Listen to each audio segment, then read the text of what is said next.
La digitalisation des services juridiques dans les entreprises au centre de la première édition du Forum du droit des affaires. À cette occasion, juristes, notaires et administrateurs judiciaires ont discuté des enjeux du digital dans la défense des intérêts de l'entreprise au niveau commercial, financier et technique. 5 sous-thèmes ont été développés. Parmi ceux-ci, la protection des données à caractère personnel en entreprise. Au niveau du droit des affaires, on est en train de parler de digitalisation. Et la digitalisation, ça nécessite des interventions techniques.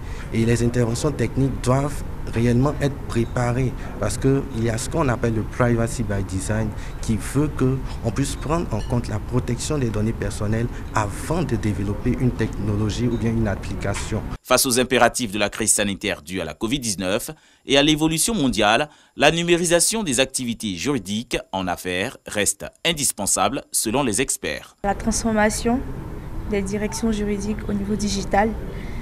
Et comme je le disais tantôt, avec la Covid-19, on a mieux développé cela. Nous faisons tout via les réseaux. Donc, comme le premier exposant l'a souligné, nous sommes soumis à soumettre nos données à caractère personnel. Et donc, nous encourons des risques. Ces échanges entre consultants juridiques contribuent à garantir la sécurité juridique des activités des entreprises. Briser la glace de tabou et aborder librement la sexualité avec son enfant est le combat de la coalition des associations de femmes juristes de Côte d'Ivoire, de l'ONG Messi et de leurs partenaires. Et cela à travers la mise en place d'un guide pratique sur comment parler de la sexualité aux adolescentes, adolescents et jeunes inscrits au projet Educaso. Cette œuvre est présentée aux journalistes afin qu'ils en fassent écho auprès des populations. La question de la sexualité reste tabou.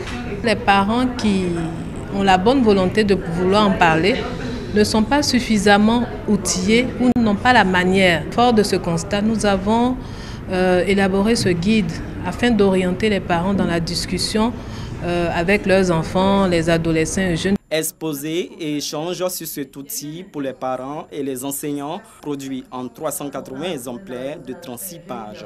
Un guide pratique qui relève l'importance de l'éducation sexuelle, les stratégies pour réussir le dialogue et des anecdotes.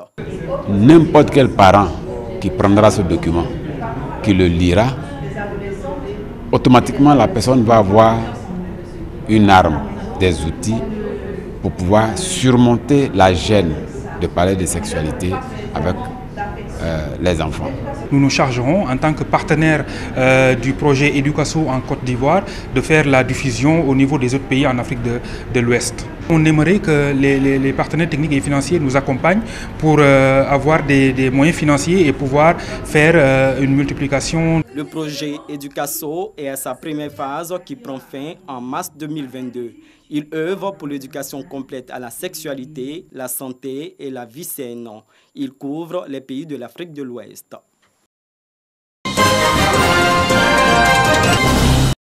Des organisations de la société civile présentent 6 nouvelles orientations aux partenaires internationaux engagés contre la malnutrition. Objectif de cette initiative, renforcer les capacités des volontaires afin d'améliorer le suivi de programmes de nutrition et de mettre en œuvre une politique efficace de coordination entre les populations et le gouvernement. Je pense que ce qu'ils ont essayé de faire avec les outils qu'ils ont développés, c'est essayer de voir comment on peut organiser, standardiser les actions d'une région à une autre, de manière à ce que tout le monde pousse dans la même direction et qu'au-delà de ça, on ait des données qui remontent, qui leur permettent au niveau national de nourrir un plaidoyer qui sera plus efficace. Ces documents pourront permettre à toutes les organisations de la société civile de lutter efficacement et de façon standardisée contre la malnutrition. Depuis le 3 février 2017, ces organisations de la société civile sont engagées pour la nutrition à travers le plan national multisectoriel de nutrition, PNMN,